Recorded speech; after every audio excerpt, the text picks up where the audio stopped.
now that we got tank top weather. When the sun starts to shine, we could do this all the time. Good morning to a new endeavor. Wake up bright to a new adventure. We got so much more to see. Together, just you and me.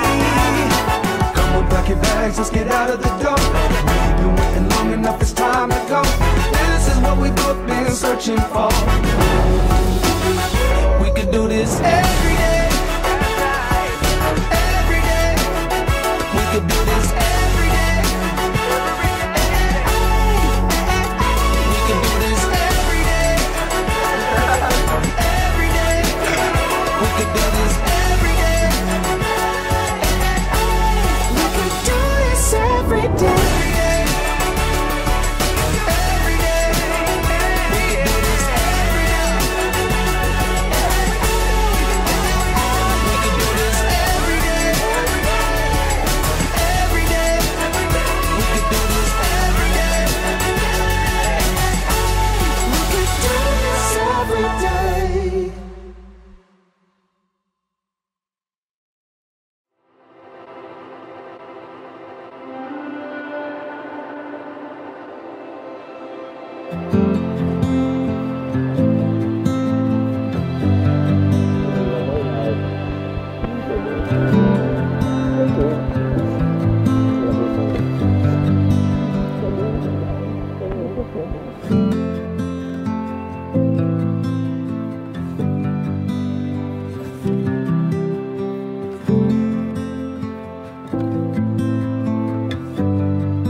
We are here to witness the miracle of God's love and the power of the Holy Spirit to join the two into one.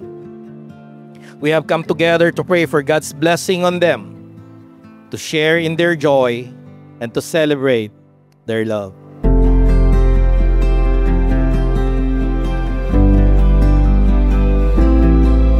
Mahal. And now my wife. To my Jeff, the love of my life, I stand here today as an imperfect and flawed woman. But by the grace and the abounding love of God, I vow to humble myself and honor you.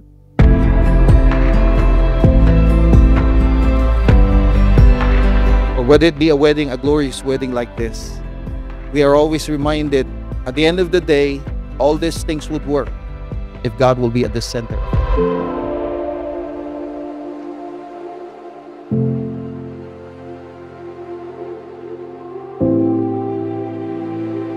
So, Mommy, Daddy, you will hear all later din sa ceremony. But ngayon pa lang, thank you so much. And I'm really, really grateful sa buhay niyong dalawa. And I am who I am now kasi kayo yung nag-nurture and kayo yung nag-discipline din sa akin. Hello, ngayon, mag-asawa ka na. Mahalin mo yung asawa mo, ha? Okay. Huwag mong paiyakin. Ang asawa minamahal, Balong. Kasi sa yung karamay mo habang buhay. Nagsaya lang kayo. Lahat ng bagay na pag-uusapan, anak. Huwag niyong palalakin kung ano man ang problema. Kailangan alagaan mo si Junie.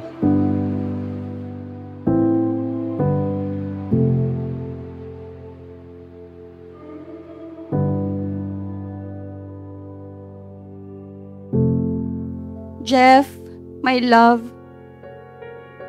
I won't promise a perfect Junie. But I will be a wife and a mother to our children who fears the Lord. Look at the stars, look how they shine for you, and everything you do. Yeah, they were all, Papasalamat ako sa Panginoon na pinagtagpo niya tayo. Binihiyaan niya ako ng magandang asawa, mabait, at higit sa lahat, may relasyon sa Panginoon. Your marriage is not to say to the world, look at a perfect couple. In front of you, as beautiful and handsome as they are, they're not a perfect couple. But your marriages say to the world, look at two imperfect people who have found the grace of our Lord Jesus Christ. And He is able to make things work despite our own imperfection. And it was all yellow.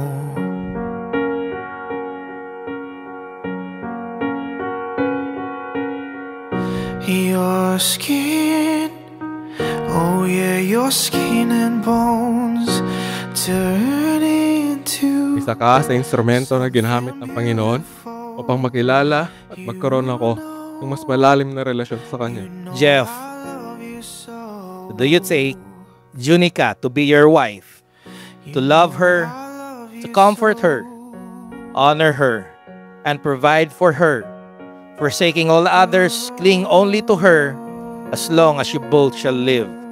Yes, Pastor.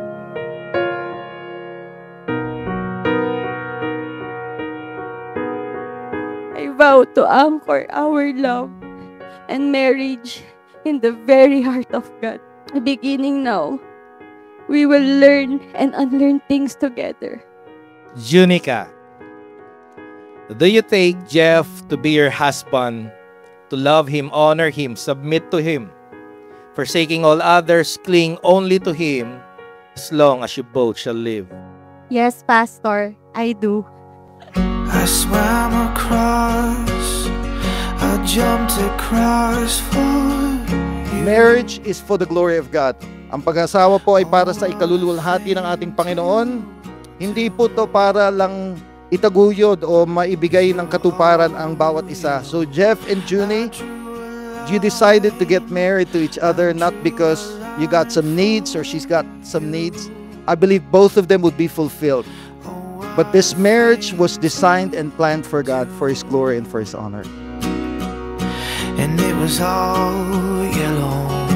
Mahal, simula ngayon palagi mong tatandaan na hindi ka na nag-iisa. Ako ang magiging kasangga mo sa kahit na anong pagsubok. Kasamahan kitang mangarap at susuportahan. Mahal, as for me, our marriage, and our future family, we will vow to serve and honor the Lord together. I love you so much.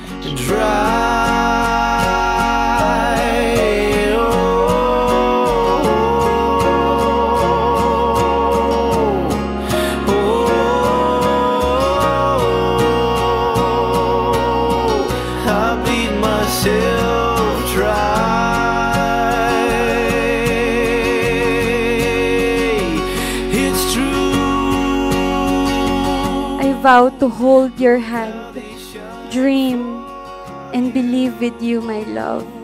By the grace of God, I vow to be your prayer warrior and your greatest fan.